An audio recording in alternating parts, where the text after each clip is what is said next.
জুলাই সনদের সাংবিধানিক মর্যাদা চেয়েছে জামায়াতে ইসলামী ও জাতীয় নাগরিক পার্টি এনসিপি। উভয় দলই মনে করে নির্বাচন কমিশন সংস্কার জরুরি এবং বর্তমান উপদেষ্টা পরিষদের কোনো কোনো উপদেষ্টা পক্ষপাতদুষ্ট।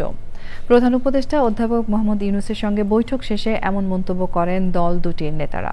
মোস্তফা মল্লিকের রিপোর্ট। সার্বিক রাজনৈতিক বিষয় নিয়ে আলোচনা করতে বিকেলে যমুনায় প্রধান উপদেষ্টার সঙ্গে বৈঠক করেন জাতীয় নাগরিক পার্টি এনসিপির 4 নেতা।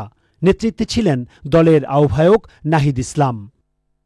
ঘণ্টাখানেক বৈঠক শেষে গণমাধ্যমের মুখোমুখি হন তিনি। জুলাই সনদের শুধু কাগজে মূল্যে আমরা বিশ্বাসী নই, ফলে জুলাই সনদ বাস্তবায়নটা কিভাবে হবে সেইটার সম্পর্কে নিশ্চয়তা পাওয়ার পরে আমরা স্বাক্ষর করব।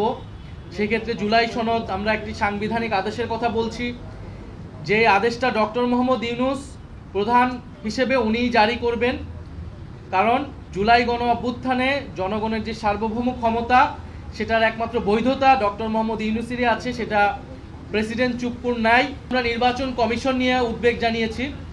নির্বাচন কমিশনের গঠন প্রক্রিয়া, নির্বাচন কমিশনের বর্তমান আচরণ আমাদের কাছে মনে হচ্ছে যে এটা নিরপেক্ষ হচ্ছে না, এটা স্বচ্ছ হচ্ছে না, এবং নির্বাচন কমিশন সাংবিধানিক প্রতিষ্ঠান হিসেবে যেভাবে কার্যক্রম করার কথা ছিল সেটা করছে না। কিছু কিছু দলের প্রতি পক্ষপাতিত্ব দেখা যাচ্ছে। উপদেষ্টা পরিষদের ভিতর থেকেও সেই দলগুলোর সাথে সেই ব্যাপারে সহায়তা করছে। ফলে এভাবে চললে সরকার নিরপেক্ষতা প্রশ্নবিদ্ধ হবে। সন্ধ্যায় প্রধান উপদেষ্টা অধ্যাপক মোহাম্মদ ইউনূসের সঙ্গে বৈঠক করেন জামায়াতে ইসলামীর নেতারা। বৈঠকে ফেব্রুয়ারিতে অনুষ্ঠিতব্য জাতীয় নির্বাচন, জুলাই সনদ, নির্বাচন কমিশন সহ নানা ইস্যুতে আলোচনা হয়। পরে সাংবাদিকদের সঙ্গে কথা বলেন জামায়াতের প্রতিনিধি দলের নেতৃত্বে থাকা নায়েবে আমির সৈয়দ আব্দুল্লাহ মোহাম্মদ তাহের। আদেশের মাধ্যমে এটাকে সাংবিধানিক মর্যাদা দিতে হবে। এটা কনস্টিটিউশন নয়, এটা হচ্ছে এক্সট্রা কনস্টিটিউশনাল অ্যারেঞ্জমেন্ট, যেটা কোনো সরকার এরকম একটি পরিস্থিতি পড়লে দেওয়ার এখতিয়ার রাখে। আর সেই আদেশের উপরেই গণভোট হবে।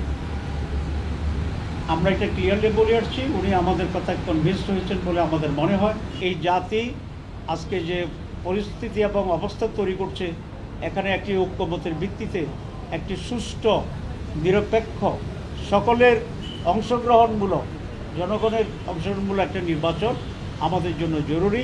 ইলেকশন কমিশনে, সচিবালয়ে, পুলিশ প্রশাসনে আজকে সেখানে প্রায় 70-80% অফিসারেই একটি দলের আনুগত্য করছে, তাদের মাধ্যমে এটা হচ্ছে। আপনি এটাকে লেভেল প্লেইং ফিল্ড করেন, সকলের জন্য সমতল ভূমি তৈরি করেন, এবং নির্বাচনের আগে আপনি যেখানে যেখানে রদবদল করা দরকার আপনি রদবদল করেন।